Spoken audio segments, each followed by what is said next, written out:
With that in mind, Josh, share with us how we begin this journey of discovering our purpose.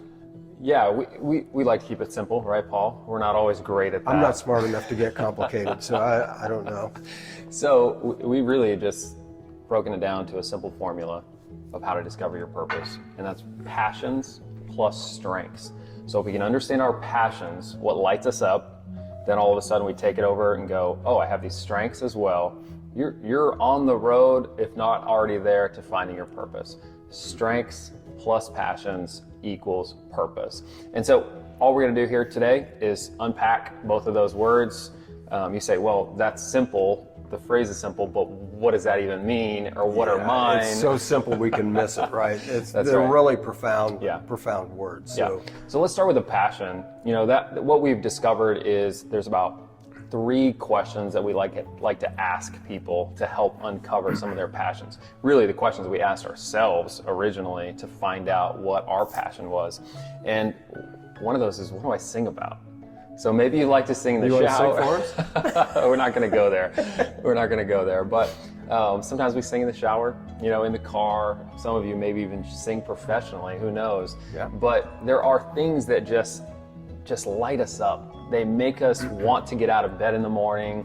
It is what we think about most, what we really sing about. So the things that bring us joy, that's a path to finding that passion.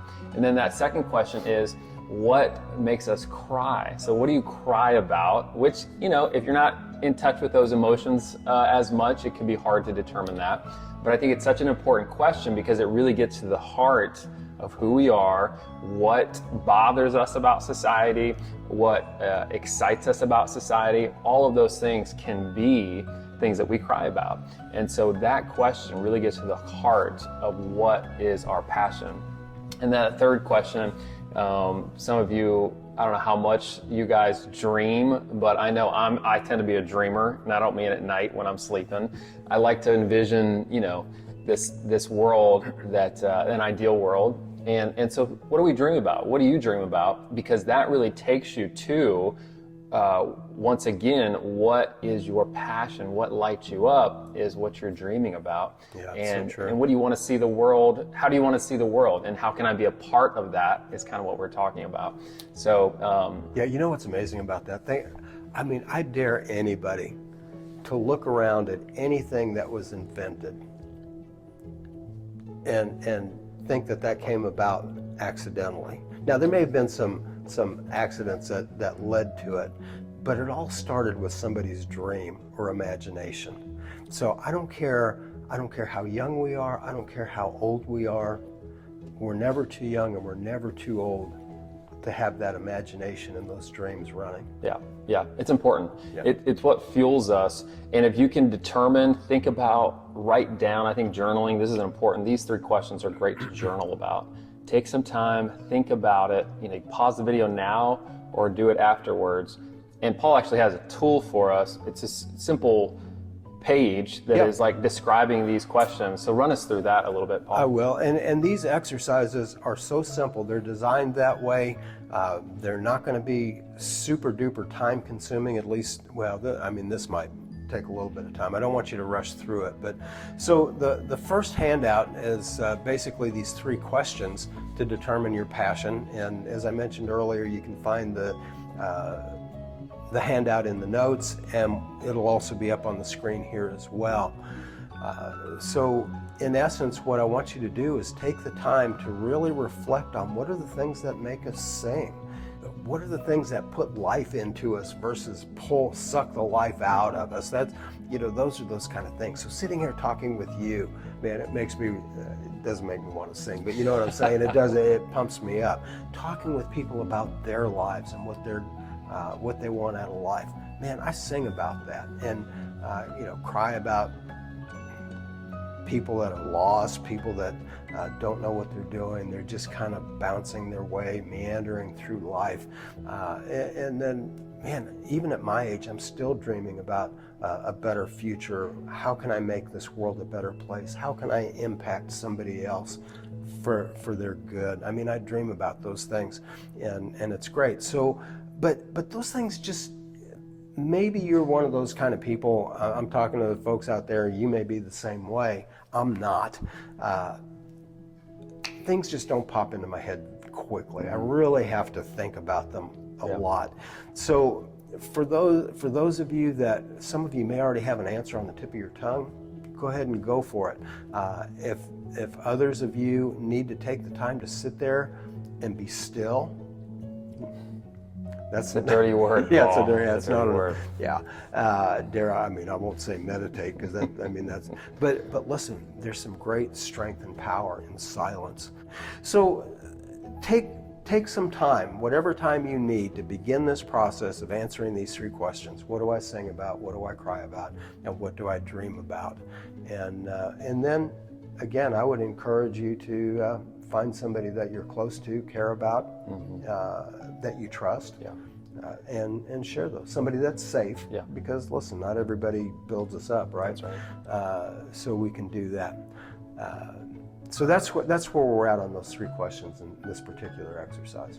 And we can do this one of 2 ways. You can either do it on your own after we're done here, which would be fine, or if you want to stop, pause the tape now and start working on it and then come back afterwards, that's okay as well. So what are your strengths? I mean, that's the question here, is we want to determine exactly what those strengths are. How do I determine those things? And for me, it's really been, what are you uniquely good at?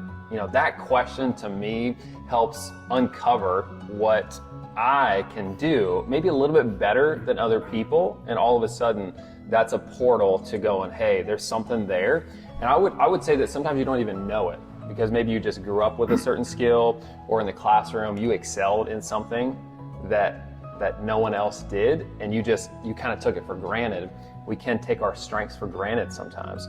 So really asking that question, what am I uniquely good at? What do I excel at? It could be at work, at home, or back in school. But that thing that you seem to just pick up on faster than anyone else, and that really starts taking you down the path of some of those strengths. This can be, some of us are good at identifying our own strengths.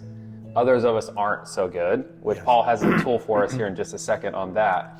But we're able to maybe sometimes talk to other people, maybe some good friends that would be honest with you and give you some of your strengths. They might have a better sense than you sometimes. So use that as well. Once again, that conversation with someone else. And that's really going to help you determine what your strengths are. The other question I think is so important is, what gives you energy as opposed to taking away energy? There's certain tasks that when I do it, for me, it's a lot of the administrative work. So if I have to sit at a desk and do a lot of paperwork, taxes, things like that, it kind of drives me a little bit wild. Now I have to do a certain amount of it. We have to accept that, right? Yes. But that isn't a strength. I shouldn't be an accountant, clearly. But so that's an example of on maybe something that is not a strength. And on the other side, I found that working with people, conversations, that is something that I'm uniquely good at. And not everyone is good at building trust that quickly or building rapport. And so that was uncovered for me as a strength. And so that is one of the things that helped me discover my purpose. So what are you uniquely good at? What do you excel at in life?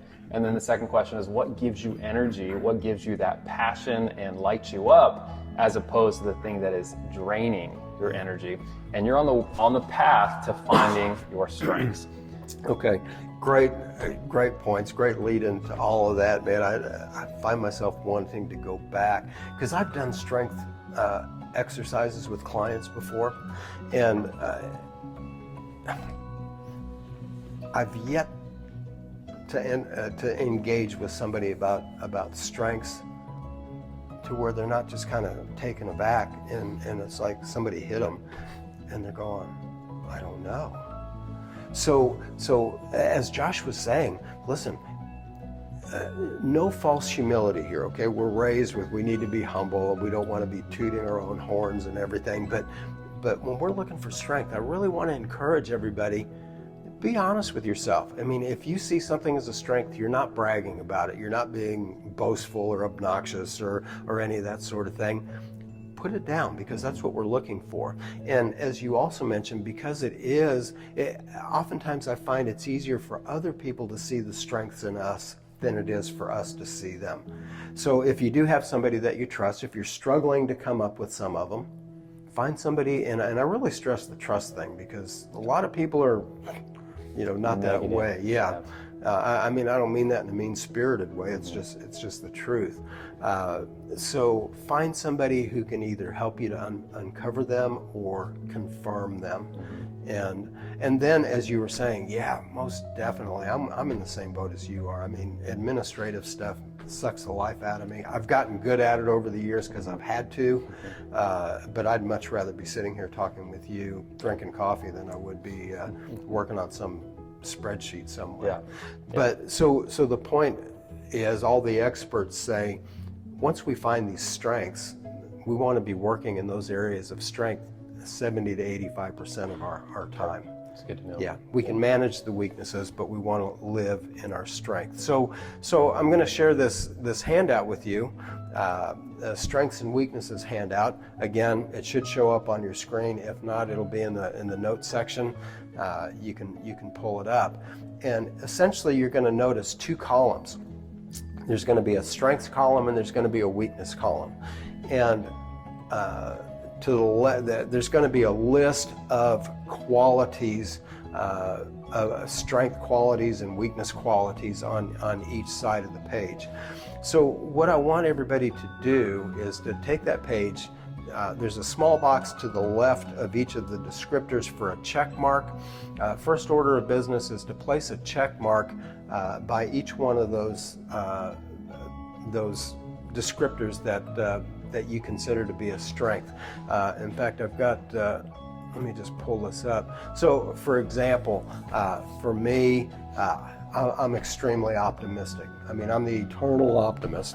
I'm enthusiastic about things. I'm very caring, collaborative, try to be considerate. So there's those types of things that I would probably check off. And then, excuse me, once you check off what those are, rank them in order of what you consider to be your strength. So number one may be your signature strength, and then so on down the line. And then we'll do the same thing for the weaknesses as well. And sometimes for me, even though I'm an optimist, sometimes I'll have a tendency to get a little passive on things. Truthfully, there's times I've even gotten passive aggressive, but I hate to share that with the world, right? But I mean, I have the ability to do that. So same with the weaknesses. Put a check mark next to the descriptor that's reflecting the weakness, and then rank those in order of strength. As order of strength, weaknesses. This is my signature weakness, right? Yeah.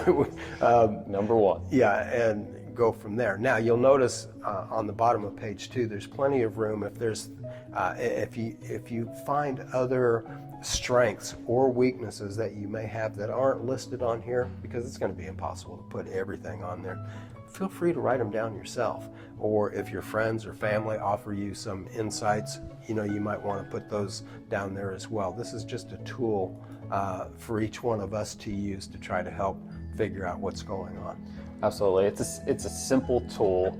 It gives you a path. Sometimes it's hard to identify your own strengths. I can relate to what you're saying about either bragging on yourself. Not all of us want to do that. I feel like I've always struggled in interviews for that reason, where I'm struggling to brag on myself. Yeah. But take your mind back to an interview or maybe a resume as you're doing this, and think about what you would put on that resume as a strength, and then you'll be on the path to finding those strengths and identifying them.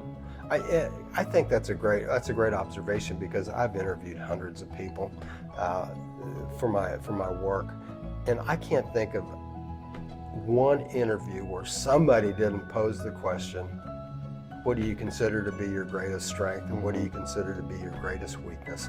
And so we're all trained to be able to answer that question. Yeah. Every once in a while you'll find somebody, they're just stumped. They don't know, or they're afraid to say because they'll come across as boastful or arrogant or whatever, but no. This worksheet will help you, especially if you struggle to identify some of those things you're good at. It'll definitely help. So take some time to do that. And then really for us, I mean, that's it. So strengths,